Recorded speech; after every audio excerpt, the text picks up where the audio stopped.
All right, welcome to another video. We're back on the scene with the clutch kickers. What's this called? Oh, the budget build. Budget build post drift week repairs. This car's got some issues that we're dealing with right now.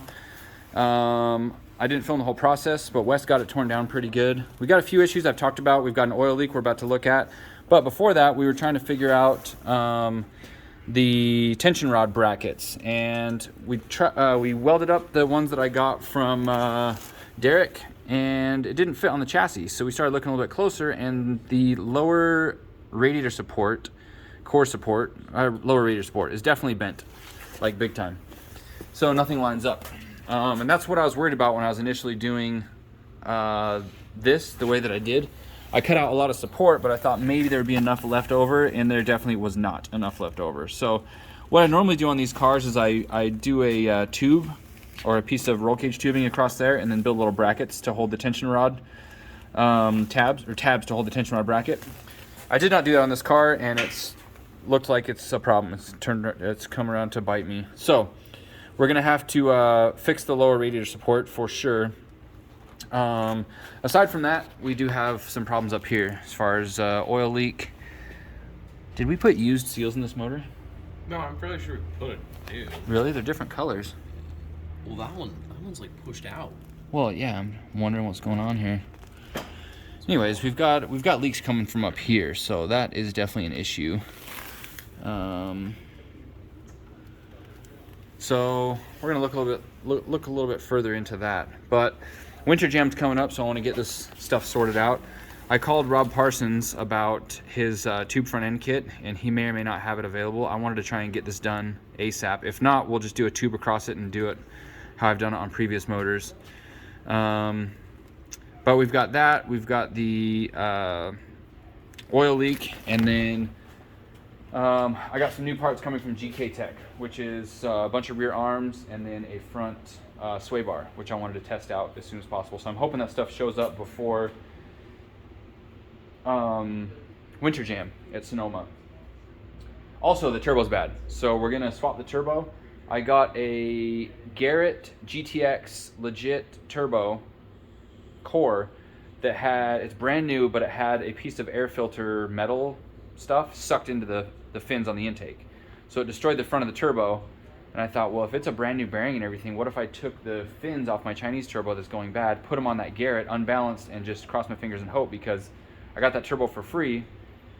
So I'm hoping that works out. That's what we're gonna do, is try that out and see. As long as the housing that's welded to the manifold will accept that Garrett turbo, I don't think there should be any issues that way.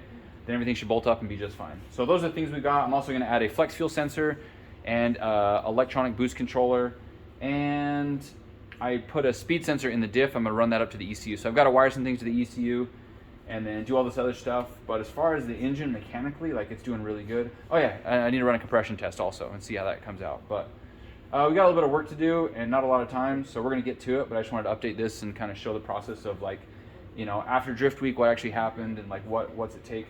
Last night, Wes and I put a socket on the engine mounts, and they were definitely a little bit loose. So like we had to crank those down pretty good. And then like the transmission bracket and stuff like that. And there was, you know, just nut and bolt overall in general. So I'll probably need to go through the rear and check all that stuff and whatnot. But like, definitely takes a toll having solid engine mounts in a car that vibrates a lot. I feel like nuts and bolts just like want to fall off the car when you're driving. But I'm still really impressed at how well the car did, like top notch. Anyways, enough jibber jabber. We're gonna move forward and keep going on this. Oh yeah, one other thing, the radiator, it did fine. I wanted a bigger radiator, but I don't have time to do that. So I'll probably do plates in this radiator to make it a true dual pass and see if that helps at all with the cooling issues. Intercooler seemed to work fine. The oil cooler seemed to work fine.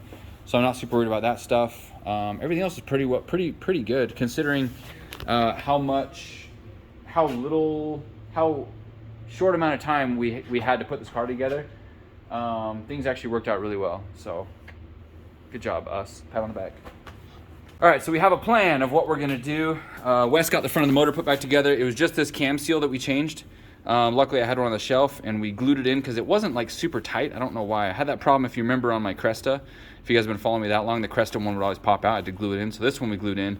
Hopefully that works. It worked on the Cresta. So that leak should be fixed. And this is our other problem. This is actually the biggest problem, which was causing this tension rod bracket to bend in half even after it was reinforced. So I forgot that I actually have this piece, and it used to be really nice when it first got shipped to me, but I left it sitting outside. Don't tell anybody that. Anyways, this is from Humble Engineering. And he hooked it up and said, hey, try this out and let me know what you think. Well, I've had it for like 2 years now, and I feel really bad that I haven't used it yet, but I haven't had a need or a car that I wanted to put it on. So finally, the stars aligned, and I have the right piece at the right time to do exactly what it's meant to do. So I'm gonna fit this on and show you guys how that works. I've never done it before, but it looks like there's tons of space for this once it's welded on in place there to put the radiator wherever you want, which is exactly what I need. If you look straight down from here, you see that it's offset towards the engine. The radiator needs to go as far as it can this way. So by installing this plate, it should allow me to move the radiator even further than we had it before, which gives us even more clearance between the engine and the fan, which should be even better than it was before. You could call it Evil Steven. Yes. I like it, Cole. Thank you. You're welcome. From the peanut gallery. I'm not sure exactly. I think he sells this as a kit with other parts, but I told him I only needed this, so I'm going to reinforce this and brace it and build lower radiator mounts and all that. But this is perfect for what I'm trying to do because it takes care of the biggest chunk portion of stuff that I don't want to have to fabricate and build. So I'm not sure exactly how it's going to look when we're done, but it's going to be really cool because it's cut perfectly to fit around the frame rail, so it'll give really good contact surface to weld to. Should make that really strong. And now I'm just rambling. What else was I going to talk about? I was about to do a compression test. That was the other thing I wanted to do. Since Wes got the timing back together. Oh no, we good. We can put a compression gauge in there and see what it's going to do. So that's where we're at right now. Let's check those compression numbers. So cylinder 1, we've got 98. Cylinder 2 is 101. So far things are looking good. All right, do 6 cranks. 1, 2, 3, 4, 5, 6. We've got 98 again. That's pretty good. So we've got a little bit of a worrisome problem here. There is stuff down the spark plug holes. Those two aren't bad, but where's the light? These two are slightly more of an issue. Come on, focus. Light. There's stuff all around both these spark plug holes. It looks like it's about to fall down in there if I'm not careful. So, come on, light. There we go. So I'm probably gonna have to vacuum these. I'll probably thread the plug back in so stuff doesn't go down in there, and then vacuum these out. It's a little bit worrisome. And then the back two.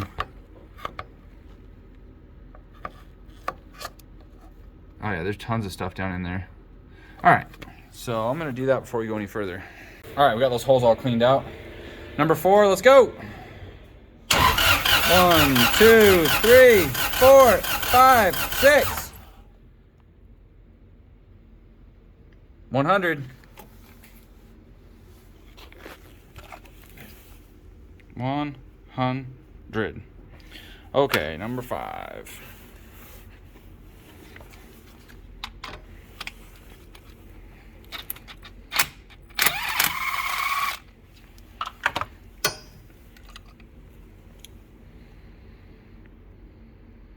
Focus.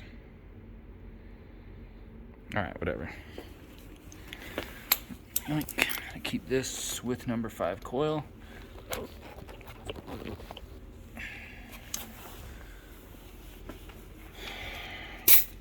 All right, number 4. So far, so good. If we do have low compression, it's probably going to be on 5 or 6. Yeah. Those are the ones that get the most airflow, and so they tend to lean out first if there's an issue at all.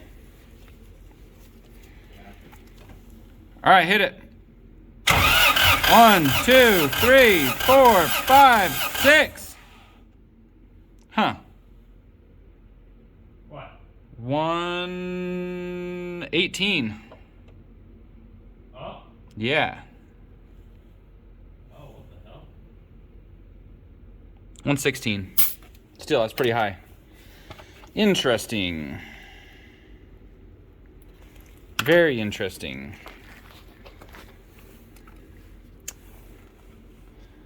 All right, we'll do the last one and report back. All right, number 6. So number 5 gave us a surprise. Let's see what number 6 does for us. No more surprises. I don't understand how they're all about 100 and then number 5 is 120. Like, that's not a good thing. I mean, like, great, I love high compression, but like, I want them balanced.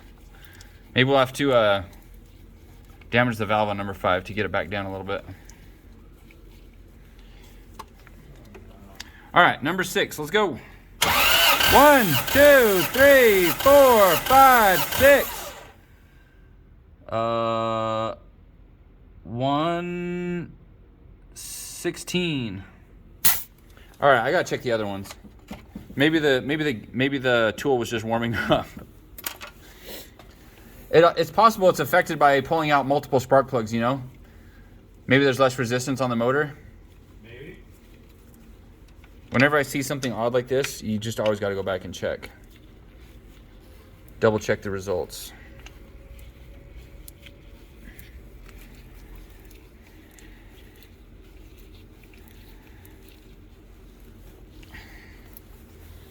Okay, go ahead. Number 1. 1, 2, 3, 4, 5, 6. Yep, 116. All right. I probably should have been more thorough and undone all the spark plugs instead of doing them one by one. Because, you know, like, you've got 5 plugs in and you're cranking the motor, it's fighting the compression on the other plugs. Right. So the motor's spinning slower. So by the time I get to the last 2 where all the plugs are out, it makes sense. Idiot. Sometimes I'm an idiot. This was one of those times. At least I'm smart enough to know my mistakes instead of thinking that my motor was bad. But still. All right, number 2, go. 1, 2, 3, 4, 5, 6. Okay, number 2 is a little bit low. It's like 110. 116, 110. That 6 looks like a 0. Gotta fix that.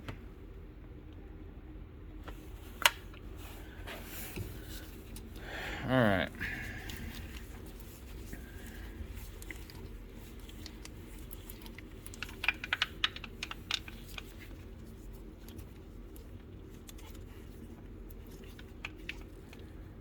All right, sorry guys, this is way too boring. I'm just gonna condense this down. I'm not gonna do all of them. I'll show you the results. You guys have already seen the process. And it's taking me twice as long trying to do it with one hand holding a phone and the other hand holding the gauge. All right, number 3, let's go. 1, 2, 3, 4, 5, 6. Sounds a little bit low also.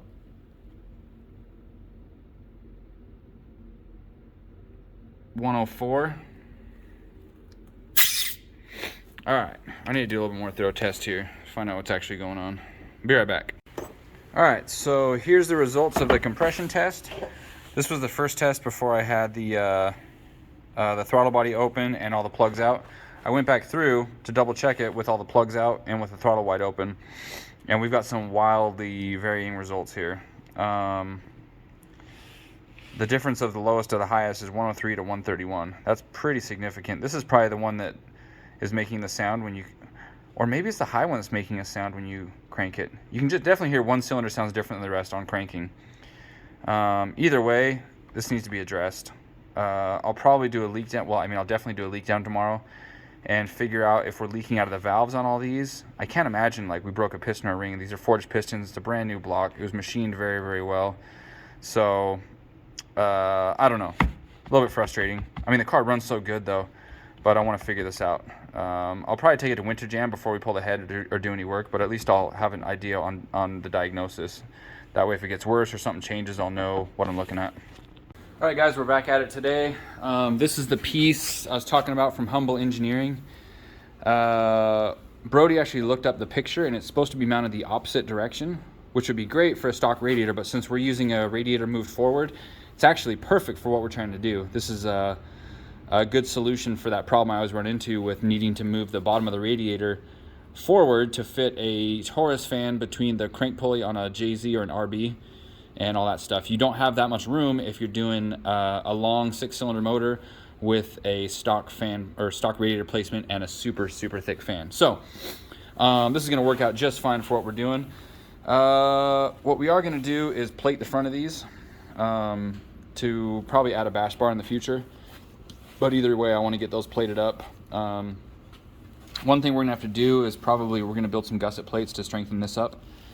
This is supposed to have a gusset that goes across the top and then welds to there, but I'm gonna bypass that because we're gonna fit the radiator down inside of there. So we're gonna do it a little bit different, but this piece right here is actually really cool from Humble. It allows us to have a pocket to mount the bottom of the radiator in. We are gonna have to notch this out for the lower radiator hose to fit in, and then once we get the bolts through for the tension rod brackets, it'll give us an idea of how high we need to space the radiator up, and we'll put rubber on the bottom and all that stuff. But really cool piece for what we're doing, so shout out to Humble for this design. I'll probably send them a text and show them you know, how we're repurposing it for radiator relocation to go further forward. But super sick piece. It's gonna look really good on the front of the car once it's all painted up. As far as our low compression numbers, I haven't had a chance to go through and do a leak down test. We're going to check that out. I'm really hoping it's something with the cylinder head and not something with the brand new bottom end. This was just a used head we pulled off the shelf, and I did check it for what do you call it, for valve leakage. Yeah, vacuum test. And it came back like really good, but who's to say that there wasn't a piece of carbon or something just waiting to get dislodged and cause a problem, or maybe we burned the valves. The good thing is I've got like 10 other heads back there that we can go through and find it or fix this one or whatever. I'm not worried about pulling a head off and fixing it. I just want to verify exactly what's wrong with it and why the compression numbers are so wildly different. Other than that, this is the big thing. I've still got to wire in a couple sensors and stuff, but we're going to focus on getting the front end of the car together so we can bolt the suspension on, get the car back on the ground, and at least be able to move it around and stuff. So that's what we're going to keep going forward on. Wes is cutting some brackets and tabs to strengthen that front end, and then I'm about to drill those holes and locate the tension rod brackets so we can at least get that stuff bolted on, get the front control arms back together, and then I'm waiting on my package from GK Tech so we can bolt up the front sway bar, see where that's all going to fit, and then at that point we can do our Nismo brace to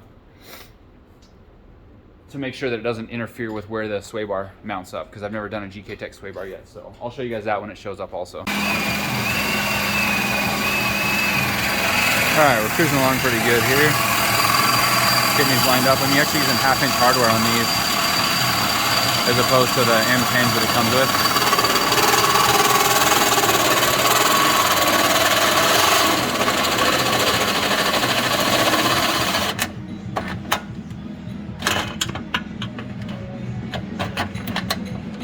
Look. The other one went so much smoother. Hey. This 1/2-inch hardware is a lot stronger, and it's closer to the right size of the hole, so it kind of centers those. We don't need a lot of slop adjustment in this because we're building it specifically for this chassis. So 1/2-inch hardware, that's the move. Everything else is coming together pretty well on this. Wes built these plates for the sides to make it a lot stronger. I think I'm going to double layer this on the bottom since it's holding so much load on these, and then weld the double layers up to here just to give it a little bit of added strength, because even so, this is kind of thin. It does bend a little, it has a little bit of deflection on it. So obviously I want it to be strong but not super heavy. I usually do a piece of roll cage tubing and it is kind of heavy, so this will be nice, definitely. So I was just noticing this radiator. I was looking at it a little bit closer. This is definitely a used radiator that I grabbed out of my pile, and the ends are both bowed a little bit, which I've seen before in radiators. And I figure it's either from overpressurization from overheating, or probably getting being frozen in the winter and expanding. Either way, I was looking closer and you can see in there the tanks are expanded to the point where they're almost touching, which means not a lot of airflow can go through the middle, and the fins aren't really doing much to carry away heat with airflow. If they're pinched so close together that air can't get through there, you're not going to have an efficient cooling. And so this radiator might be part of the problem why my car wasn't cooling very efficiently. You can almost see the color difference. Like these ones are all expanded. That row is still good. That row is still good. Expanded, good. And so like it looks like probably 60% of this radiator has lost efficiency, if my theory is correct here. So I'm probably going to replace this with something different and see if that makes a difference. I was going to do the dual pass plates in it, but I don't know if it's worth it to do on this radiator. Anyways, we've got a little bit of a modified design here. I added a second plate there to strengthen it up a bit. And then, so basically we have 2 layers of metal. The piece of strap that I added there is quite a bit thicker, so it should add a lot of strength to where the tension rod brackets pick up from, and hopefully just add strength overall to everything here, because I don't want this to bend at all. I think we're going to add a little bit more and do some triangulated pieces and just strengthen it up as much as we can. The bottom corner needs to be notched there for the lower radiator hose, since the radiator is going to sit down in here. And then that's about it for this part. And then we can paint it up and be done with that. So Brody came over to check it out, and he's like, well, why don't put a light behind it and see just how much we can see? I didn't think about that. Can't really see any light. Oh, there it is. Yep. Okay, move it. Yep, good light. No light. No light means no air. And no air means overheating. It wasn't like bad. It's not like this didn't work at all. It just wasn't like super efficient. And I thought, oh, what can I do to increase my efficiency in the front end for cooling? Because like I have a really good fan and everything else was pretty well set up. I think it's just a crappy radiator. Maybe that's always my problem. I always use junk radiators that have problems like this. Maybe I should just start buying good parts. That's all it takes. But Brody says he has a radiator, so I'm gonna see what I've got upstairs. I don't really want to use another used one for a car like this. Is that 2 or 3? It's 2. 2 row? You have a 3 row? Yeah. Dang! Problem solver. I usually use the Mark III Supra radiator and modify them a little bit, because they're a little bit bigger, but this car's already pretty well set up for this.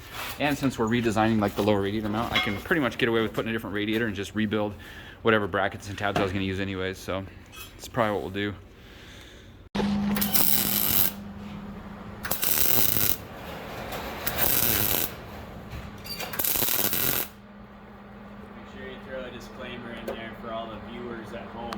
Into the light. Stare at it. Alright, this is for the Nismo brace. I'm going to call it a Nismo brace because Nismo.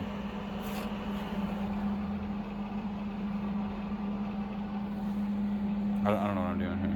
Oh, nice. It's not a picture, it's a video. I know. Oh, okay. That's what I know.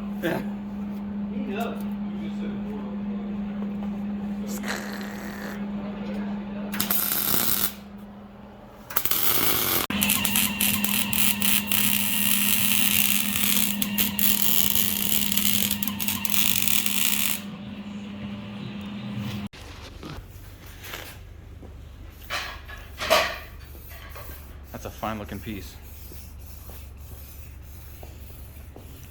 That should do much better than how it was before. This is what I should have done in the first place. I'm gonna stop saying Nismo. It's a Nissan. It's a D-Spare power brace, which is the exact same as any other power brace, but you know, better because it's built in-house.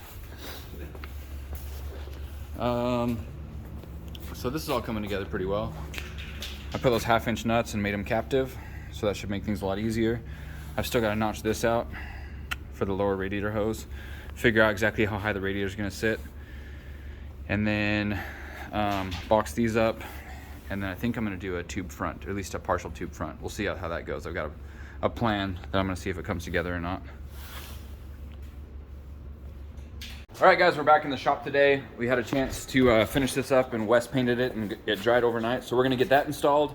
Brody and I drove down to Rob Parsons' place last night. Luckily, he's a local here in Utah. He wasn't always, he's a transplant, but his shop is set up here in Utah, and so I'm like, Rob, I need a front end. He's like, drive down. So we drove down there, and he got us all set up with the front end to do the tube stuff on that. So I'm really stoked because I want to use his kit, because it's really, we did one on a customer car, Dominic's car, and it turned out really good. And so ever since then, I've wanted to use Rob's stuff. And this is the perfect opportunity to cut the front of the car off and do like a tube front that actually has headlight tabs. We don't have to do a whole lot of work. Yep. We should be able to bolt it on, and it's replaceable. Brody brought up a good point. If I'm at Clutch Kickers and like run into someone, all I gotta do is bring a pair of those to the next event and just bolt them on and spray paint them, like easy. It's replicatable, it's easy to fix, and it's like perfect for a car that I'm taking just to do battles with. So we're gonna do that today. We'll get this installed and hopefully have all that stuff done. I don't know if I'm gonna do much motor work in this video. I'll probably save that for the next video, but I gotta get that stuff done too. So it's a Saturday, got work to do, time to get to it. So this is the, what does he call it? Is it Chair Slayer? Cage Kits. Yep. CageKits.org. This is his Rob Parsons product. We've done one before. They're really, really nice product.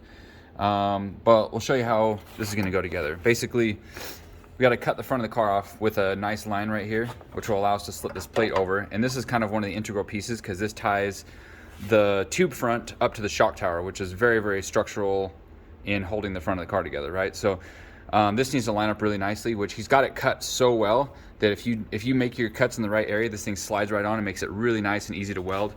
And then the other piece will come down over to here. And then it's just held on with some M6 bolts and it makes it really strong. It's lightweight, super nice. So basically Brody made a mark right here. So we'll make a chop there, get this thing to line up. We may have to do a little bit of adjusting to get it to fit on, but then we'll do a nice sanding line. One of the things I was a little bit concerned about was trying to make it look nice, right? Because this engine bay is already painted and it's all purple and stuff, and we're not gonna be able to match this paint color. So Brody was talking about making some nice tape lines so we can, you know, if we're gonna spray paint it black, at least it looks good and it's not kind of like overspray and blended. Try and make it look as nice as possible. But with a good looking product like this, I think the engine bay is gonna look good either way.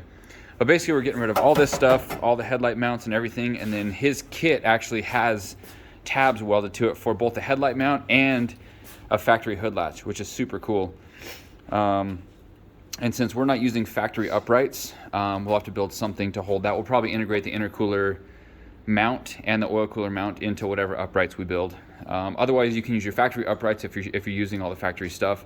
That's what's cool about Rob's kit, is that he integrated it so that, or he built it so you can integrate all the factory mounting stuff to have a factory front end, even though it's a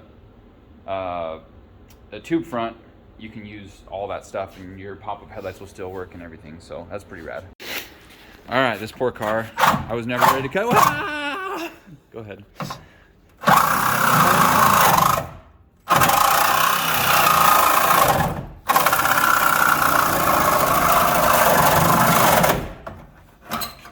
I was gonna say it used to be so clean, but it was never clean. Yeah, we can hold the hood up a little more.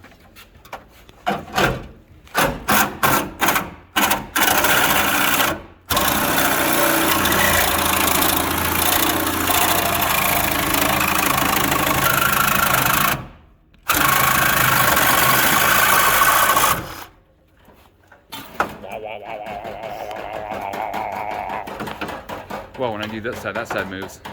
Wow, that's the second. It's the second Edit. Yeah. Yep.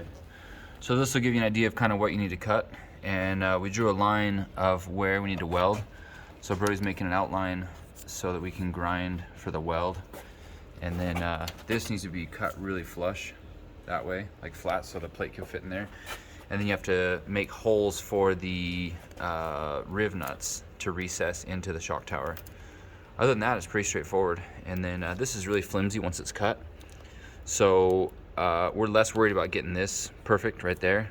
As long as it lines up on the top and where the structure is, we'll weld that, and then we'll pull this or hammer it from the back to line up with the plate.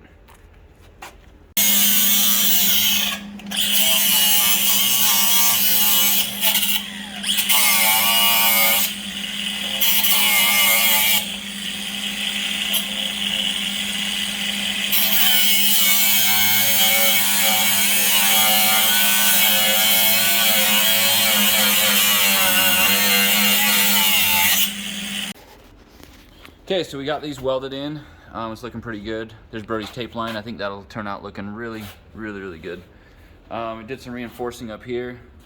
Usually when I have everything apart, like I'll stitch weld all this stuff, but since the engine bay is painted, I don't want to do a whole bunch of work. So I just did some of the areas I was concerned about. We ended up cutting here. So the kit that Rob makes has a piece that slides over and has rib nuts in there, but we're using the Humble Engineering lower piece to move the radiator. So I figured we would kind of do a half and half. So we're making our own plate to go up here to tie in right there. But this piece fits really nice and looks really nice. We had an issue when we were over here lining up this side. It was, I guess we can show it, huh? When that's lined up top, and then we go to put the cross brace on, we're off a little bit. And that's because that piece up there, this car's not straight at all. So I was trying to straighten some of the metal over here, and we didn't get it quite lined up. So we're gonna do some massaging with a hammer. If your car is straight and not bent in half like this one, then, well, the last one we did it lined up perfectly. So we kind of knew that we'd be dealing with a little bit on this one. If you see here, I ended up like pulling a bunch and tack welding this. This was rolled up, all the pinch welds were gone. This was pushed in, so I slide hammered it out and a whole bunch of stuff. So this whole side right here was kind of messed up. And I was thinking maybe we would pull the shock tower. I thought the shock tower was in a little bit, but Brody had the measurements from when he straightened his Sylvia.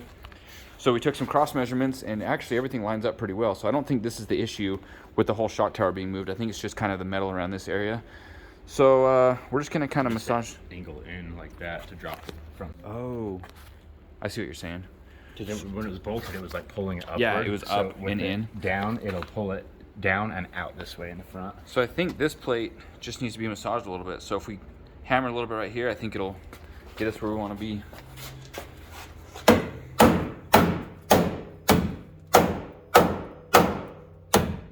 We should try that. Hammer time.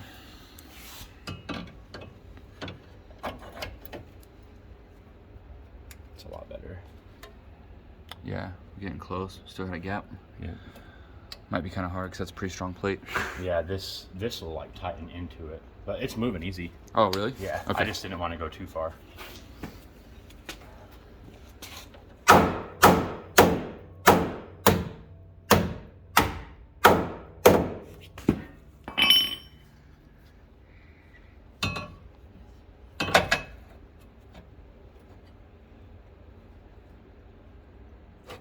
That's all the way out right there. Should we try it with some bolts? Yep. Okay. So it actually worked out pretty well. That lines up. That lines up. This lines up. We've got just a tiny gap there that will close up once we get the bottom installed and everything. We'll just end up, instead of trying to bend all of this, we'll just put a little bit of bend right there, and that'll work out just fine. You're hard pressed to find a 25-year-old or 30-year-old chassis that's not somewhat bent, especially when the front's already been cut off, and I crashed it at Grange, so, you know, could be worse. But this is all the strengthening stuff I should have done before Drift Week, but man, it lines up really good. That's really good already. Yeah. So we got the plates welded in, and then just setting some rib nuts.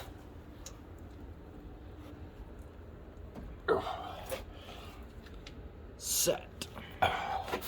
That fan's really in the way of everything. I think everything's gonna line up pretty well. Yeah, it looks really good. Pretty well. What are we, like maybe 2.5 hours into this? Yeah. And we haven't really been like.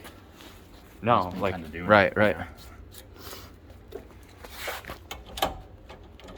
And that's including dealing with a few extra problems.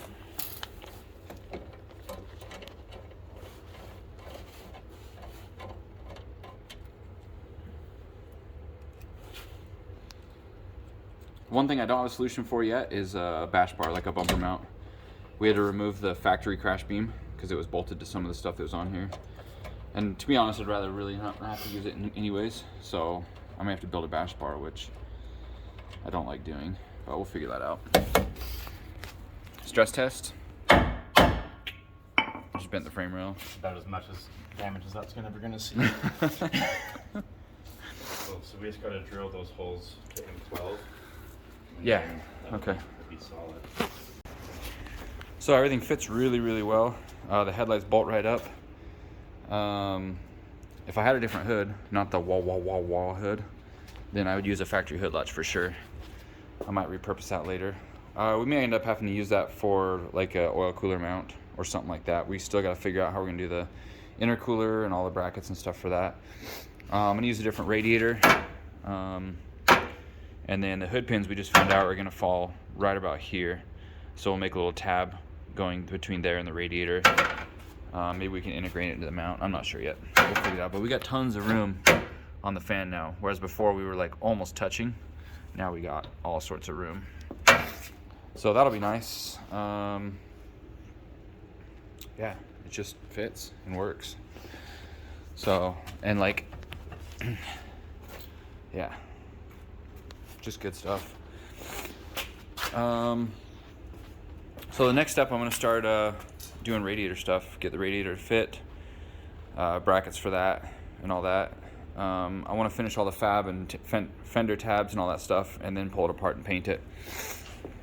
And then I still, probably tomorrow, have to change the turbo, do a leak down test, and we're probably going to have to modify the intercooler pipes just a little bit, because when we built them we didn't have these tubes right here. So we just did like a little mock-up and it looks like it's close but not perfect. So once I get some of the other stuff done, I'll get to that point too. This one fits pretty well, but I think it has to go up to meet the intercooler, and it's gonna hit that a little bit. So we may have to do some cutting and welding on the intercooler pipes, but we won't know that until we get the intercooler mounted. So that's the next step. So I'm gonna close the video. This is definitely gonna be a two-part video. I expected things to go a lot quicker and that I would be done with this car a lot sooner, but problem after problem after problem. It's like, okay, well, let's fix the tension rod brackets. Oh, well, the lower rad support needs to be replaced. Well, if we're doing that, let's do a tube front so it has some support for the new lower rad support. Okay, cool. Well, if we're doing a tube front, then let's do new intercooler pipes because they're gonna hit. If we're doing new intercooler pipes, then let's just upgrade to a larger intercooler because I did a small one to begin with. Okay, cool. Well, if we're doing all that stuff, then we might as well change the radiator because it was a weak point. Okay, cool, let's change the radiator. Well, now we gotta change where the fan mounts, and then we gotta change the oil cooler mount because all the tube front is all different, and just one thing after another, and so it's turned into this giant thing. And then replacing the turbo, and then adding sensors, and anyways. Winter Jam is coming up really soon, and so we're trying to get the car done as quick as we can for Winter Jam. I still gotta get it tuned and all that stuff, so anyways, that's the end of this video. The next video will be more of the same stuff, but it's gonna be more about putting the car back together and getting it tuned and getting the sensors installed and that stuff. Sorry it's been kind of a boring video, guys. I have just been working, and I'm not great at remembering to grab the camera every time we do every little thing. And so it's been more of me telling you what we've been doing instead of showing you what we've been doing. I'll try and do better on the next video. But thanks for watching, guys. Stay tuned. Winter Jam's gonna be a blast. I'm gonna vlog the whole thing, and it's looking at this point like there's gonna be snow on the way there, snow on the way back, and so it might be a wild journey. We're probably gonna have to chain up to go over the pass on I-80 from Reno to Sacramento. Every time I go to Winter Jam, I have a problem there, every single time. And so I'm gonna take Brody's truck, which is 4-wheel drive, but they still require you to put chains on, so I gotta go find chains and do all this stuff, and it's just like, I don't even wanna go drifting anymore. Like, it's so much stuff compounding, just like making the trip not worth it, but like Winter Jam is such a blast. I already paid for it, so I'm gonna make it happen, but I'm also gonna complain. You guys know I complain about everything. I'm gonna complain about this too. So see you next time, bye.